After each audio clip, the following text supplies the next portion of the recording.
What is up, YouTube boy Millsy? Back with home with Town Commander, back for another episode of Millsy Brew's Show Room version 1.0 deck list of the commander in front of us on my quest out brew. The Magic World, as always, the deck list is going to be down in the description for you below. Also, I would greatly appreciate if you could interact with the video, like, comment, subscribe, do all that good YouTube stuff. We are rocking through Modern Horizons 3, and it felt only right to talk about Kudo, King Among Bears. The Selesnya 2/2 Bear Commander that says other creatures have base power and toughness 2/2 and are bears in addition to their other types. This is a really interesting effect because it turns every other creature out on the battlefield into a 2/2 bear. And there's a lot of ways we can take advantage of this, both on our side and against our opponents. And that's what we're going to try to do in the deck. First, we're going to make tokens. We can make our 1/1 tokens into 2/2 bears, and that just makes them strictly better. We're going to put counters on our creatures, just going to make them bigger than the rest of the 2/2s on the battlefield. And then we're just going to find a way to just anthem our creatures bigger and bigger, make them bigger than our opponent's 2/2s. I do have some bear synergies in the deck. We're just not going to talk about it in the PowerPoint. But I think you're going to see a lot of fun for Kudo and what we can use it for. Let's get into the token side of the deck. And really, we just want a lot of ways to make 1/1s. Elspeth can make them on our +1. Adeline can make them every time we attack. That gets beneficial because then they're going to be attacking with all of those buffs. Grand Crescendo can protect our board and make that many 1/1 citizens. March of the Multitudes can make soldiers with lifelink, great staple lifelink to that 2/2 body. Secure the Waste can make accidents and speed. A Catcher's Monument can make us a 1/1 warrior every time we cast a creature spell.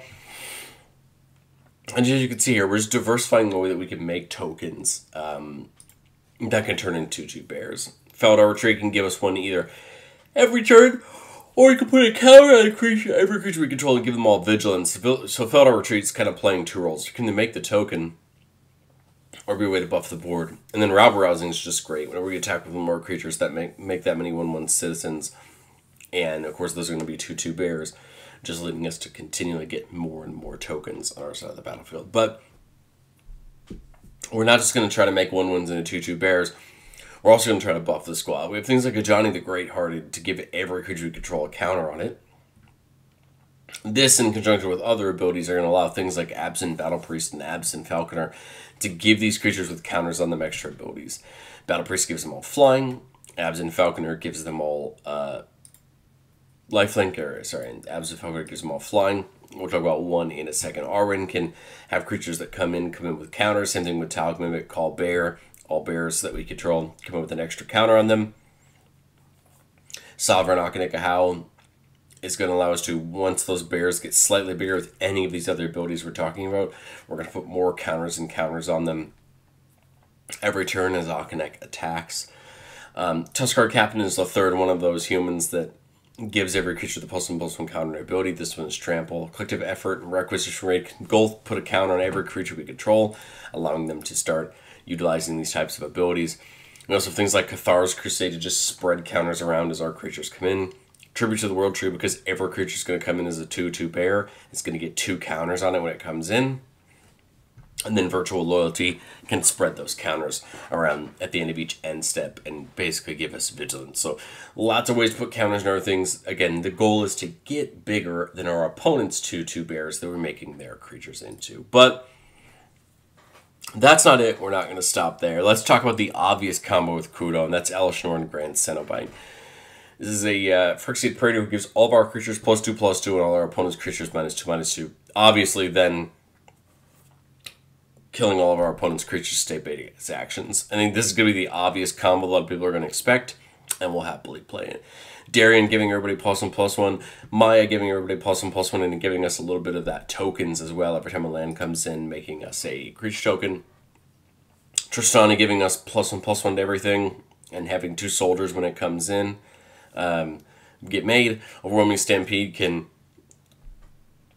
give everything +X/+X, where X is the number of, or the X is the greatest power among creatures we control, and Trample, and one of our little finishers. Obelisk of Erd can give all of our bears +2/+2, which seems very good in its own right. Immortal Sun to give everything +1/+1, make things a little bit cheaper to cast. Beastmaster Ascension, once we get 7 creatures total, over time attacking, gives everything +5/+5. It's going to lead some brutal combats for our opponents. Flowering of the White Tree to protect our legendary creatures a little bit and give everything else a +1/+1 buff. Guy's Anthem to give all our creatures a buff. Radiant Destiny to give all of our bears, all of our creatures a buff and vigilance. And then Mirari's Wake to give all of our creatures a buff and tap for double the mana.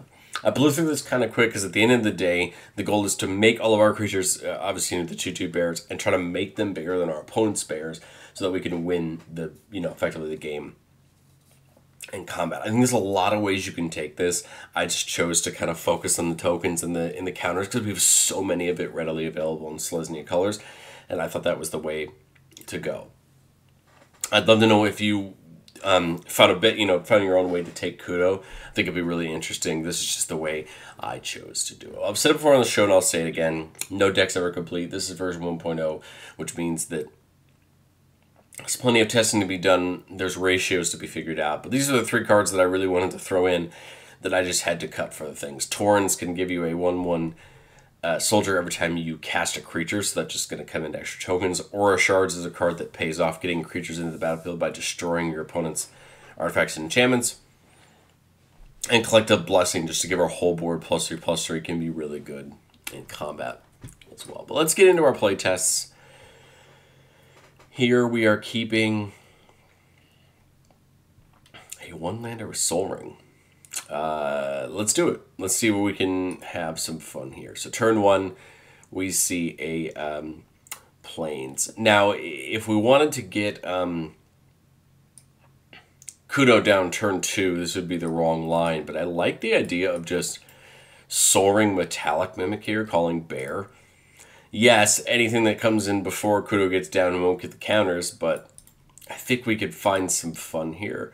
Here we go Path of Ancestry into Soul Ring into Arcane Signet and Plains into Kudo. Kudo is a bear, so of course Metallic Mimic puts the counter on it, and now we're ready to party. I mean, everything else turns into a 2/2 bear, and we have what we want our goal to be online and get the party started. Turn 3, we get that Scatter Groves in tapped. We have 1, 2, 3, 4, 5 mana. Love the idea of Kutzel. Love the idea of Sovereign Akhenakel. Love the idea of Beastmaster Ascension. So lots of options. The great part now is no matter what we put down, it's going to come with the counter. So Kutzel doesn't seem bad. So players can't cast spells during our turn, but I kind of like getting the Akhenakel down first. Yes, its power goes down, right, because it is 2/2, but it has a counter, so it's going to have more than that.